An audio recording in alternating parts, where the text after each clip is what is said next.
Since the coronavirus pandemic struck the country, all learning institutions have remained shut with students still at home.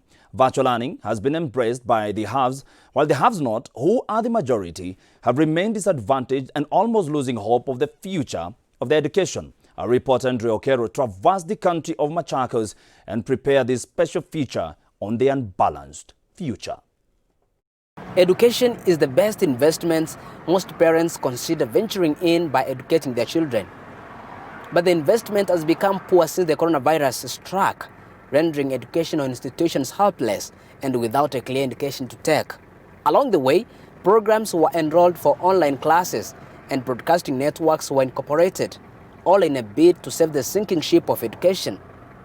But how many students are benefiting from the programs put in place? Is the method effective to them? Join us on our way to Machakos County to give you the revelation. The journey of about 60 kilometers to the county of Machakos took us 1.5 hours. We were determined to unearth the state of education in the countryside. In this part of the country, as expected, all the learning institutions, including universities, are still closed.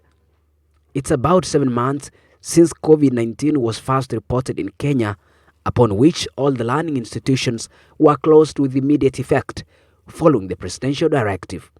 Almost every sector has been hit by the pandemic, and education is still bearing the brunt of the invisible enemy, putting many students in doubt of their educational future.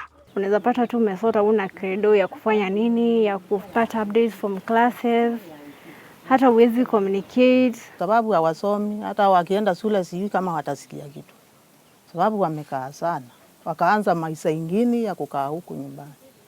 The government, through the Ministry of Education, has found itself between a rock and a hard place on how to get students back to the normal school calendar, with the skyrocketing coronavirus infections, save for the last few weeks, where the number of new cases is seemingly decreasing. The situation, the World Health Organization (WHO) has pegged on less mass testing in Kenya. The online learning introduced by the government has not benefited many students, especially those living in upcountry or informal settlements, where parents are more focused on where to get food for their children than a smartphone or a TV or bundles for internet.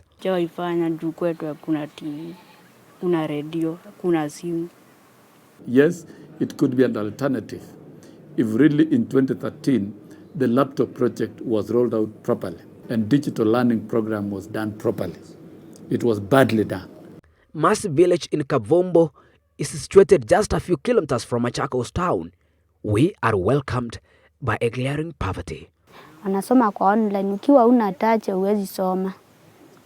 Na wengine unapata wako na button, na huwezi soma nayo. Kama wazazi hawana pesa, hawezi andika mwalimu atusomeshe. I mean, there are certain things which somebody must do it practical. This kind of excitement that certain institutions are really pushing because maybe they want to prove that maybe they are ahead of the pack. Machakos is among the counties that recorded the highest teenage pregnancy cases, majority of those who got pregnant being school-going children. But whose fault is it? Kama huyu wa kijana ako na siku 3.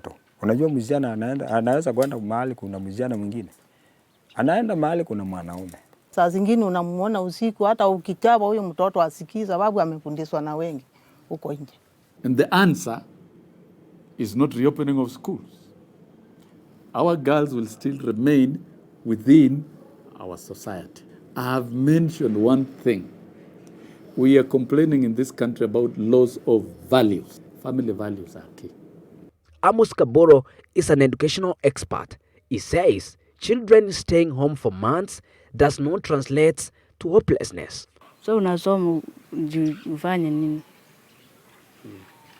Na hakuna walimu. Walimu hawezi kusomesha.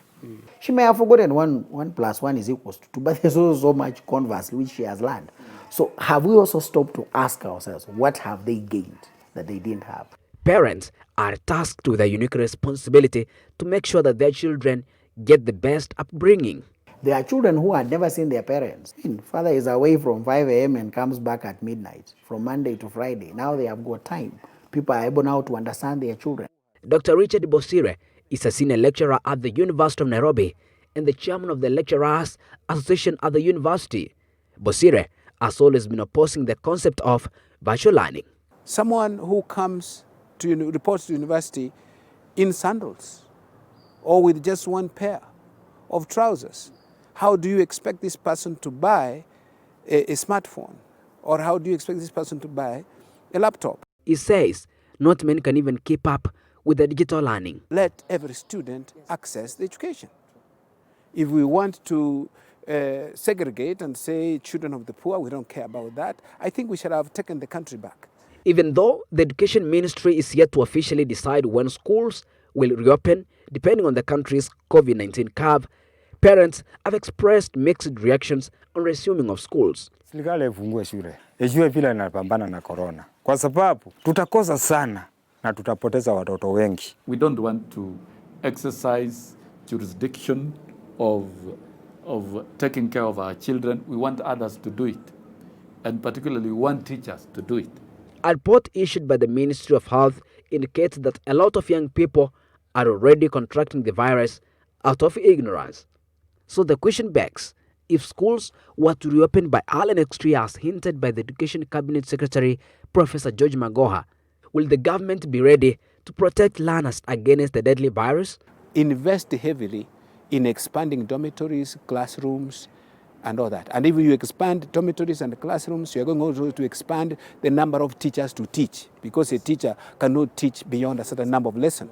Parents, the government, and educational institutions, they all have a role to play to safeguard the future of the society and that of the country at large in matters education.